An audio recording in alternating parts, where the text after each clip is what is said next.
Assalamualaikum warahmatullahi wabarakatuh. Halo semuanya, perkenalkan nama saya Tantri Oktari dengan NIM 2020-80-2016 pada mata kuliah Kimia Industri dengan dosen pengampu yang terhormat Ibu Mariama MT. Langsung saja ke materi yang pertama, yaitu mengenai definisi dari nitrators. Nitrators adalah alat untuk menyebarkan pupuk nitrat di tanah atau bejana reaksi di mana nitrasi berlangsung. Nitrator, besi, cor, atau stainless steel yang merupakan reaktor berbentuk tangki berpengaduk dilengkapi pipa-pipa pendingin vertikal. Nitrator beroperasi pada suhu 18 derajat Celcius dengan tekanan atmosfer.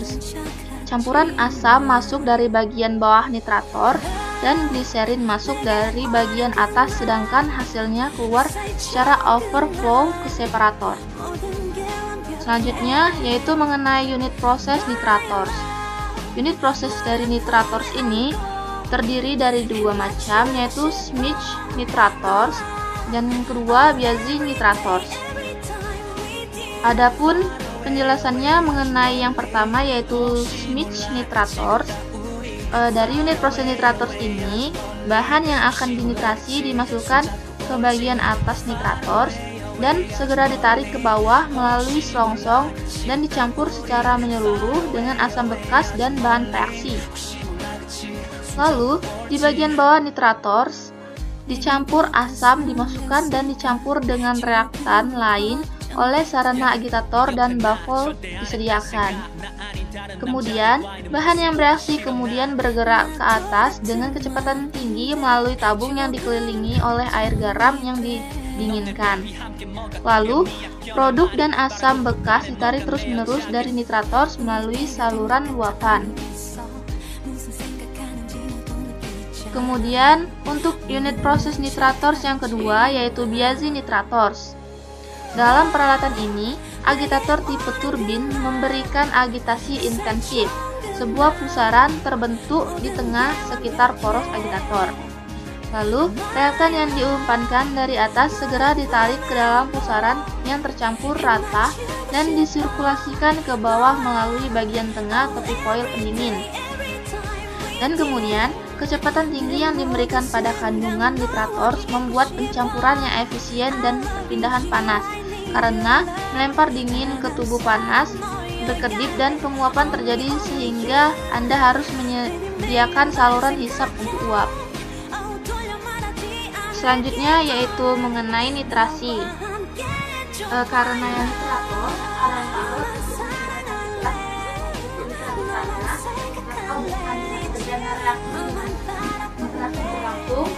oleh karena itu, saya menjelaskan sedikit mengenai nitrasi.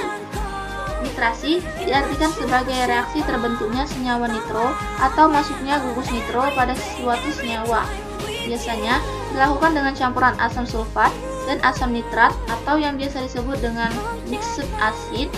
Guna asam-asam sulfat dalam nitrasi ini adalah sebagai zat penarik air, atau pada reaksi nitrasi akan terbentuk air, sehingga reaksi berlangsung sampai berakhir. Nitrasi merupakan reaksi isotermis, yaitu reaksi yang menghasilkan zat-zat yang dapat meledak. Selanjutnya yaitu mengenai fungsi nitrasi.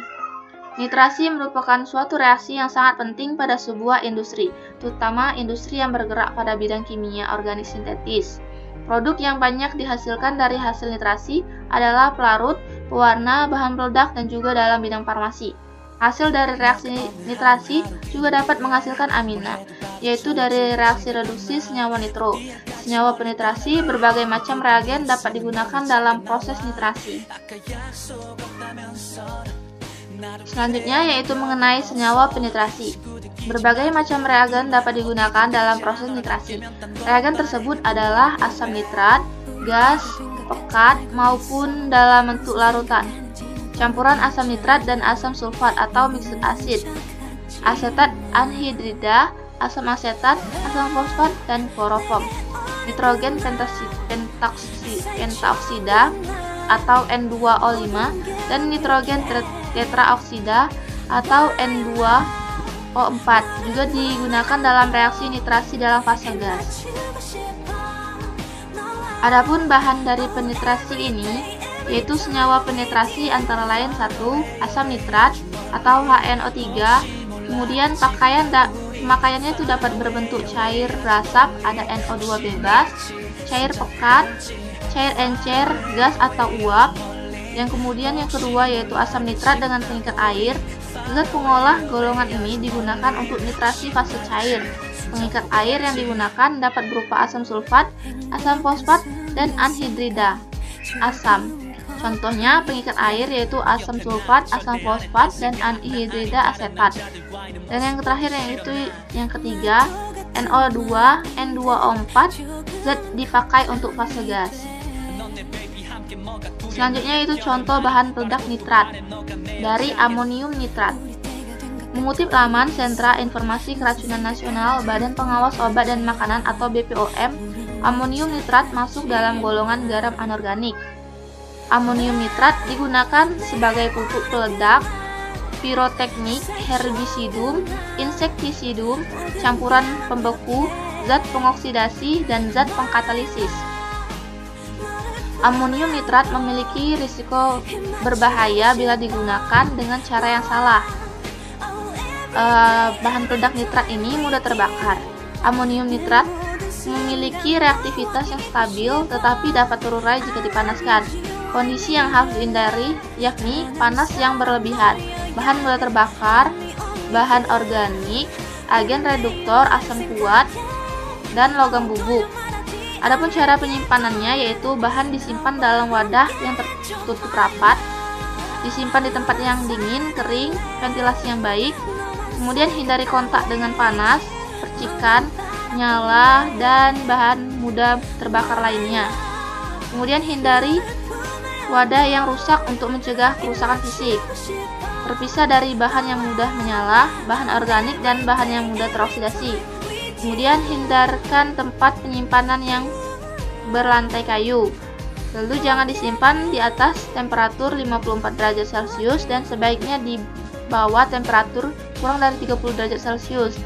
Kemudian wadah bahan ini mungkin berbahaya ketika kosong karena mereka mempertahankan residu produk, debu atau padat.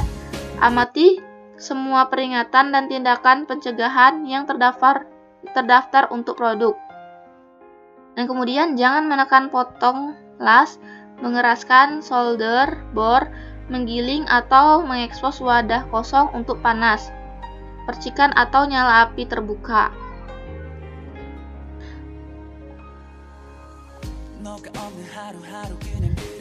Itulah tadi penjelasan dari saya. Apabila ada kesalahan, saya mohon maaf. Saya akhiri. Terima kasih. Wassalamualaikum warahmatullahi wabarakatuh.